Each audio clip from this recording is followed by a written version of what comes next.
Hi everyone, V2 academy में आप सभी का बहुत बहुत स्वागत है। जैसा कि आपको पता है कि जेईई मेन के डेट आ ही चुके हैं। अब सभी बच्चे अपनी तैयारी में लग चुके होंगे जेईई मेन 2024 का।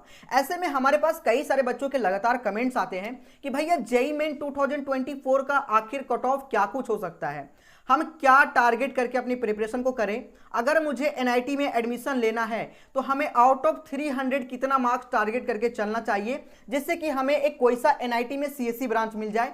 टॉप 10 एनआईटी में सीएससी के लिए कितने मार्क्स चाहिए, अगर आपको कोई सा भी एनआईटी में सीएससी चाहिए यानी कि आपको लोअर भी मिल जाए तो चलेगा, उसके लिए कितना चाहिए। ऐसे कई सारे सवाल आपके मन में चलते होंगे। उसके बाद में हम बात करें अगर एडवांस के लिए क्वालिफाई करते हैं जेईई मेन एग्जामिनेशन को तो उसके लिए एक मिनिमम क्या मार्क्स चाहिए, सारी बातें आज के इस वीडियो में करेंगे। पूरी ध्यान से देखिएगा तभी आपको सारी जानकारी सही से समझ में आ पाएगी। उससे पहले आप सभी से एक प्यारा सा रिक्वेस्ट करेंगे कि सभी लोग सब्सक्राइब करके बेल आइकन दबा लीजिएगा। V2 एकेडमी आपको एग्जामिनेशन के रजिस्ट्रेशन फॉर्म आने से लेकर के आपके इवन जब तक एडमिशन नहीं हो जाता तब तक आपको मदद करती है। इवन काउंसलिंग का सपोर्ट भी प्रोवाइड करते हैं हम सभी लोग। सो अभी सब्सक्राइब करके बेल आइकन दबा लीजिएगा। चलिए मुद्दे की बात करते हैं। सबसे पहले हम बात करते हैं कि अगर आपको जेईई मेन क्वालिफाई करके एडवांस में अपीयर होना है तो उसके लिए आपको मिनिमम कितना मार्क्स लेकर के आना पड़ेगा।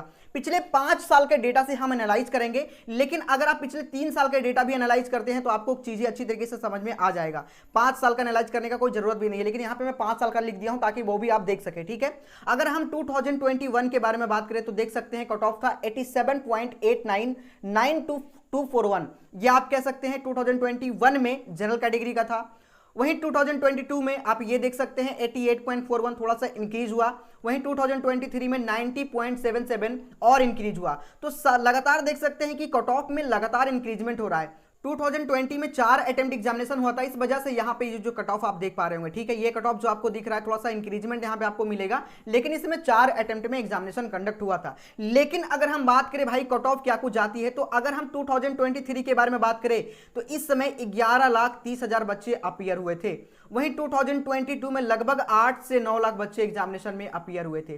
तो आप देख सकते हैं कि लगातार इंजीनियर्स की संख्या जो है वो बढ़ती जा रही है ना, यानी कि लगातार जो बच्चे नंबर ऑफ अपीयर्ड स्टूडेंट है वो लगातार इंक्रीज हो रहा है। और 2024 में ये लगभग 13.5 लाख के आसपास अनुमान किया जा रहा है कि 13.5 लाख के आसपास बच्चे जेईई मेन 2024 में अपीयर होंगे। अब ऐसे में निकलकर सामने आता है कि भैया ये तो एनालिसिस आपने किया, लेकिन 2024 का कट ऑफ क्या कुछ हो सकता है, तो अब हम लोग वो समझते हैं। लेकिन उससे पहले मैं आप सभी को एक बहुत इंपॉर्टेंट बात बताना चाहूंगा। अनअकैडमी पे हमारा एक क्लास होने वाला है 30 सितंबर 2023 को शाम 6 बजे, यानी कि कल आप सभी के लिए एक बहुत इंपॉर्टेंट क्लास होने वाला है। उस क्लास में हम लोग टॉप एनआईटीज, हम एनआईटी को 3 कैटेगरी में डिवाइड किए हैं, टियर 1, टियर 2, टियर 3।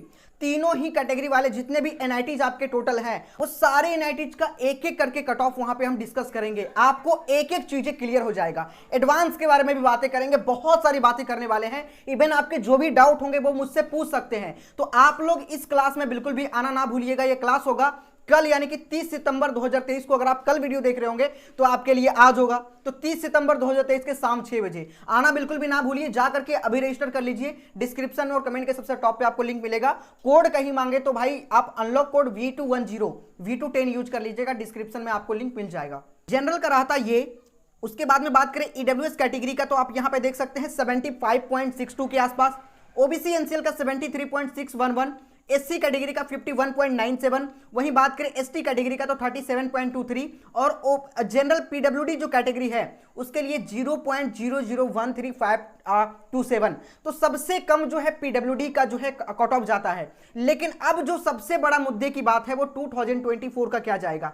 23 में 11,30,000 के आसपास बच्चे अपीयर हुए थे, लेकिन 2024 में भाई ये नंबर जो बढ़ करके है वो 13.5 लाख हो जाएगा। क्योंकि भाई देखो सबसे बड़ी बात यहां पे ये है ना, क्योंकि बहुत सारे ऐसे स्टेट है जहां पे बीए, बीएससी, बीकॉम ये भी कोर्सेज 4 साल के हो गए हैं। तो बच्चे सोचते हैं कि उससे करने से अच्छा है कि बीटेक ही क्यों ना कर लें। इसलिए अब नंबर ऑफ अपीयर्ड स्टूडेंट बहुत ही तेजी से बढ़ रहा है बीटेक के लिए।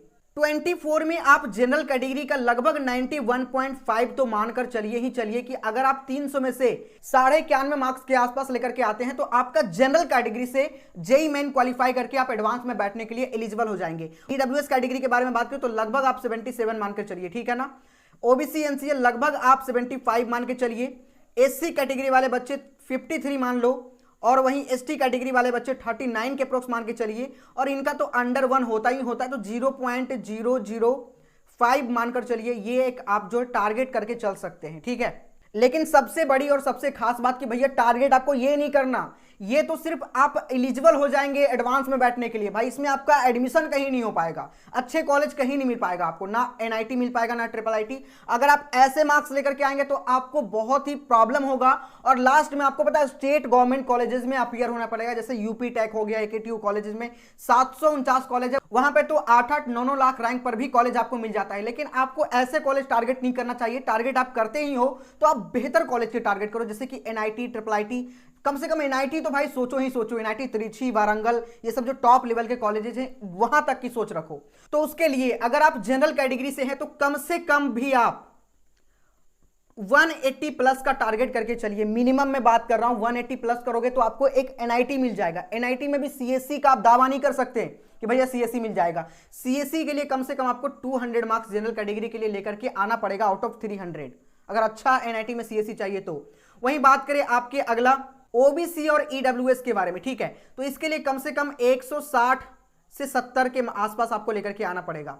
वहीं बात करें आपके एससी, एसटी और पीडब्ल्यूडी के बारे में, तो एससी और एसटी का कट ऑफ अगर हम बात करें तो लगभग आप 155 के आसपास आप मान लें। वहीं एसटी कैटेगरी वाले मिनिमम 140 प्लस तो आप करिए ही करिए, और पीडब्ल्यूडी वाले बहुत ही कम मार्क्स पे उनका एडमिशन हो जाता है, लेकिन फिर भी इनको कहेंगे कि भाई कम से कम आप 100 प्लस लेकर के आइए, ठीक है, इतना मार्क्स तो आपको मिनिमम लेकर के आना ही पड़ेगा।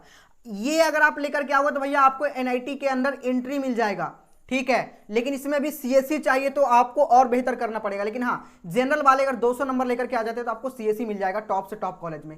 एनआईटी त्रिची, वारंगल में लगभग 250 के आसपास जाता है, लेकिन उसमें नहीं, लेकिन लोअर वाला में आपको सीएससी तो भाई मिल ही जाएगा। तो ये आपको मार्क्स जो है टारगेट करके चलना पड़ेगा। लेकिन हाँ, एक बात मैं कहना चाहूंगा कि आप लोग कल क्लास में आओ, क्लास में आओगे, जो क्लास अनअकैडमी पे हमारा होने वाला है, या फिर अगर आप बाद में वीडियो देख रहे होंगे तो अभी भी जाकर के देख लीजिए, वो वीडियो रिकॉर्डेड फॉर्म में सेव रहेगा। लिंक पे क्लिक करना, जैसे ही लिंक पे क्लिक करोगे आपको वहां पे कॉन्टैक्ट नंबर मांगेगा, नंबर डालते ही आपका रजिस्टर हो जाएगा। उसके बाद क्लास के अंदर जाकर के आप क्लासेस को देख पाएंगे, एप्लीकेशन डाउनलोड करने बोलेगा, डाउनलोड कर लेना, ठीक है। वो वाली जो क्लास है आपके लिए बहुत ही ज्यादा इंपॉर्टेंट होगा। कंप्लीट 1 घंटे का क्लास में हम पूरी अच्छी तरीके से समझेंगे, पूरी अच्छी तरीके से डिस्कशन करेंगे।